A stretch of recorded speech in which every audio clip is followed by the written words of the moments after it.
Hello, I hope everyone is well. Today I would like to do a read-through of the Constitution of the United States. So I'm going to go ahead and read that.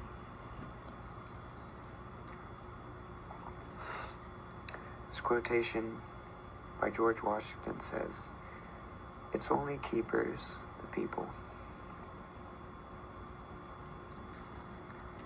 On the back it says, "With the original signers, I, as one of we, the people of the United States, affirm that I have read or will read our U.S. Constitution and pledge to maintain and promote its standard of liberty for myself and for my posterity, and do hereby attest to that by my signature."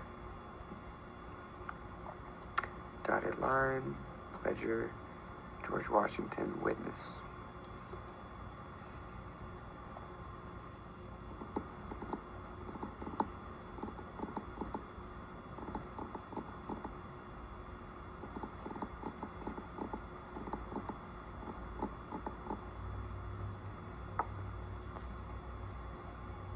This is learning from the founders.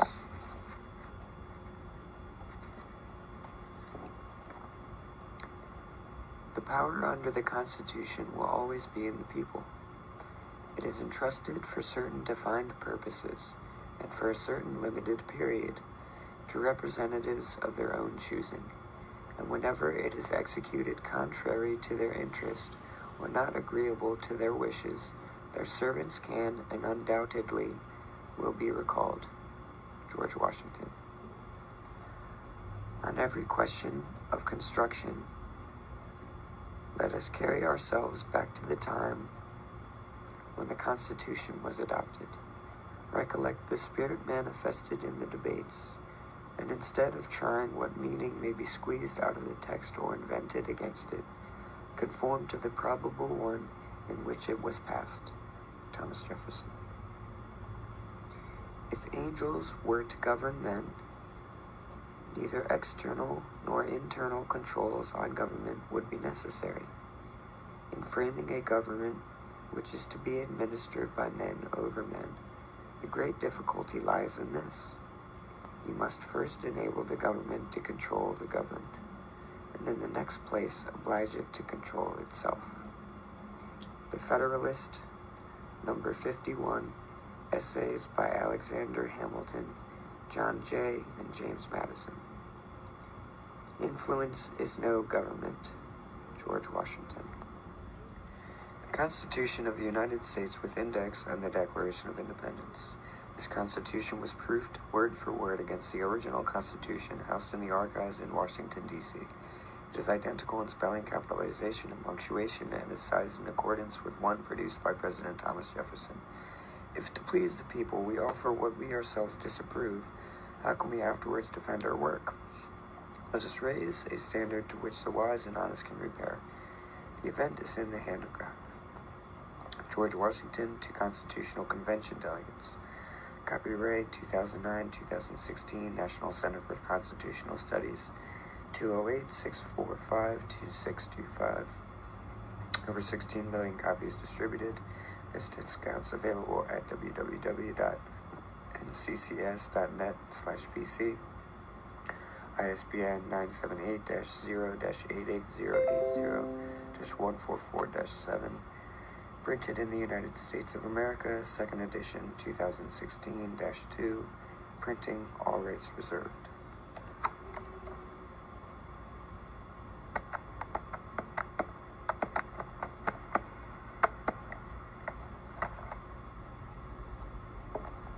Introduction. Adherence to the spirit and intent of our Constitution was so important to our founding fathers that one of the first acts of the first Congress in 1789 was to pass the verbiage for the oath or affirmation of office in compliance with Article 6 of our Constitution. George Washington was administered the oath or affirmation of office as prescribed by Article 2, Section 1, on April 29, 1789, to which he added, "So help me God."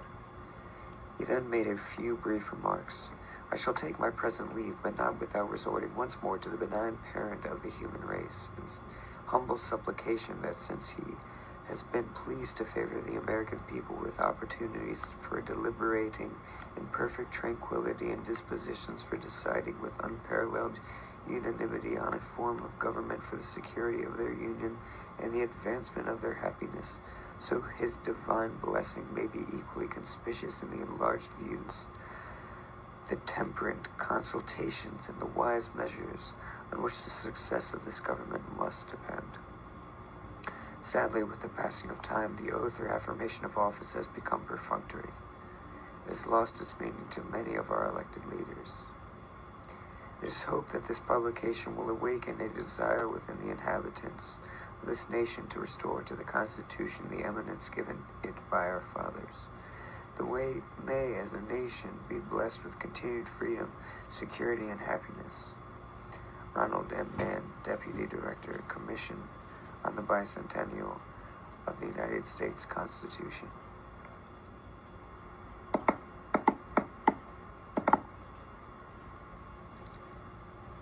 Contents. Selected quotations, Roman numerals 3 through 6, U.S. Constitution 1 through 20, Amendments 21 through 34, Declaration of Independence 35 through 39, Index to the U.S. Constitution 40 through 44, Remembering Significant Dates 45, Celebrating the Constitution 46.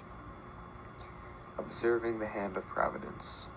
The Federal Constitution adoption process, should everything proceed with harmony and consent according to our actual wishes and expectations, will demonstrate as visibly the finger of Providence as any possible event in the course of human affairs can ever designate it.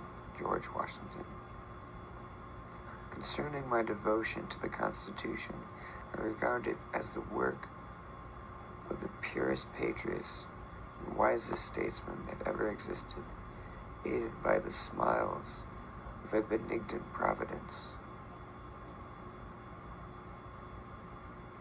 It also appears as a divine interposition in our behalf. Daniel Webster. I have so much faith in the general government of the world by Providence that I can hardly conceive a transaction of such momentous importance to the welfare of millions should be suffered to pass without being in some degree influenced, guided, and covered by that omnipotent, omniscient, and beneficent ruler, Benjamin Franklin. Preserving the principles, I am committed to the Constitution of the country, and I am committed against everything which in my judgment may weaken, endanger, or destroy it, and especially against all extension of executive power, and I am committed against any attempt to rule the free people of this country by power and the patronage of the government itself. Daniel Webster. It is hardly too strong to say that the Constitution was made to guard the people against the dangers of good intentions. There are men in all ages who mean to govern well, but they mean to govern well. They promise to be kind masters, but they mean to be masters. They think there need be but little restraint upon themselves. The love of power may sink too deep in their own hearts. Daniel Webster. In questions of power, then, let no more be heard of confidence in man, but bind him down from mischief by the chains of the Constitution. Thomas Jefferson. I first saw the Constitution of the United States in a foreign country. I read it with great satisfaction as the result of good heads prompted by good hearts. I have repeatedly laid myself under the more serious obligations to support the Constitution. What other forms of government, indeed, can so well deserve our esteem and love? John Adams. I, however, place economy among the first and most important republican virtues, and public debt as the greatest of dangers to be feared. To preserve our independence, we must not let our rulers load us with perpetual debt, I am for a government rigorously frugal and simple. Thomas Jefferson. Guarding virtue and freedom. Only a virtuous people are capable of freedom. As nations become corrupt and vicious, they have more need of masters. Benjamin Franklin. Our Constitution was made only for a moral and religious people. It is wholly inadequate to the government of any other. John Adams. The sum of all is, if we would most truly enjoy the gift of heaven, let us become a virtuous people. Then shall we both deserve and enjoy it. While on the other hand, if we are universally vicious and debauched in our manners, though the form of our Constitution carries the face of the most exalted freedom, we shall in reality be the most abject slaves. Samuel Adams. Of all the dispositions and habits which lead to political prosperity, religion and morality are indispensable supports. In vain would that man claim the tribute of patriotism who should labor to subvert these great pillars of human happiness, these firmest props of our duties of men and citizens. The mere politician, equally with the pious man, ought to respect and to cherish them. Let it simply be asked, where is the security for property, for reputation, for life, and if the sense of moral and religious obligation deserts the oaths which are the instruments of investigation in courts of justice? George Washington, Farewell Address. We in America do not have government by the majority, we have government by the majority who participate. All tyranny needs to gain a foothold is for people of good conscience to remain silent. Thomas Jefferson. Educating the people. A well-instructed people alone can be permanently a free people. James Madison. A primary object should be the education of our youth in the science of government. In a republic, what species of knowledge can be equally important, and what duty more pressing than communicating it to those who are to be the future guardians of the liberties of the country? George Washington. I know no safe depositor of the ultimate powers of society but the people themselves, and if we think them not enlightened enough to exercise their control with a wholesome discretion, the remedy is not to take it from them, but to inform their discretion by education. This is the true corrective of abuses of constitutional power. Thomas Jefferson. Say, whether peace is best preserved by giving energy to the government or information to the people. This last is the most certain and the most legitimate engine of government. Educate and inform the whole mass of the people. Enable them to see that it is their interest to preserve peace and order, and they will preserve them.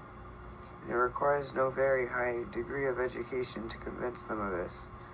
They are the only sure reliance for their preservation of our liberty. Thomas Jefferson. The good sense of the people will always be found to be the best army. They may be led astray for a moment, but will soon correct themselves. Thomas Jefferson.